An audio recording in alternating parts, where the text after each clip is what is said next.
I'm Ward Snyder. I want to thank you for watching my YouTube channel. Please remember to hit the like button and subscribe, as there'll be a lot more videos coming, and today's video is a real special one for any club player around the country. And I'm here at Salem, South Carolina at Kiowee Key, and I'm actually designing this video specifically for my members here. They're all players from the 2.5 level up to 4.0 that I think would benefit from this video on the drop shot. This video is going to go into more detail than probably anything on the internet. And I'm going to start with a few simple questions as to why you would hit it, when should you hit it, where should you hit it, and ultimately, how should you hit it? So the answer to those questions, why should you hit it? First of all, when we're in a cross-court doubles rally, routine rally, away from the net person, back and forth, when that person's on the baseline, there's a good reason to hit a lot shorter ball and surprise them and get them off the baseline and probably win the point. Most of us are more advanced in age, called it senior tennis, if you will. In senior tennis, the dropper is a very effective weapon because we don't move like we used to. So that's a good reason why you're going to win some matches.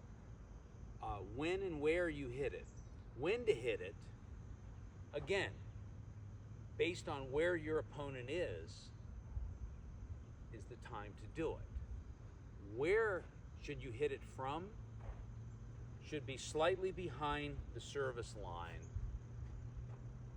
and usually on a second serve would be even one of the better times to do it.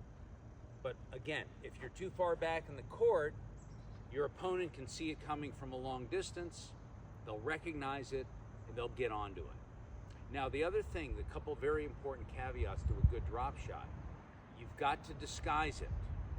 I often refer to Alcaraz, who has that wind up here, and he rightfully so, his opponents are way back at the fence because he hits it so hard.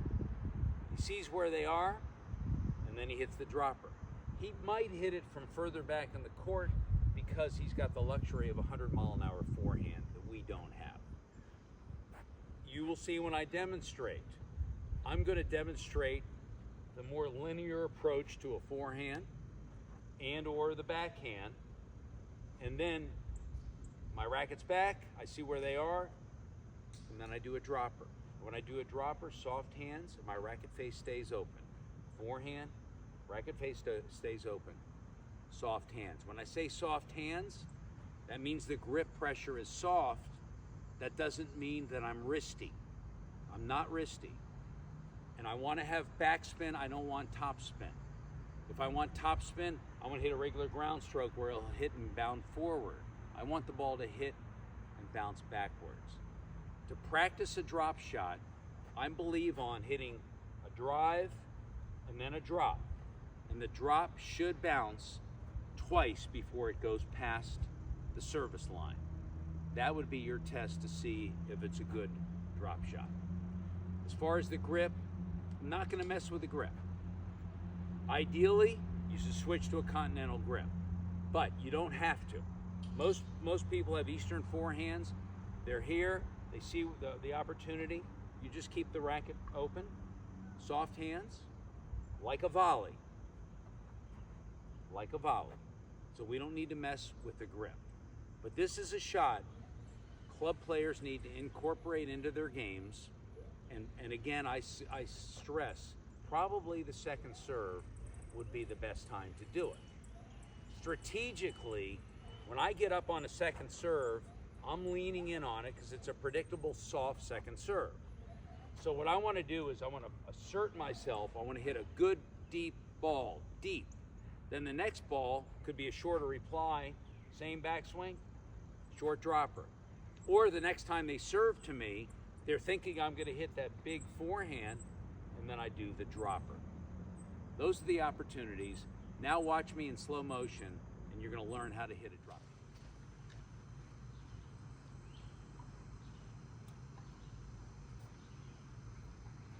Here's a slow motion dropper.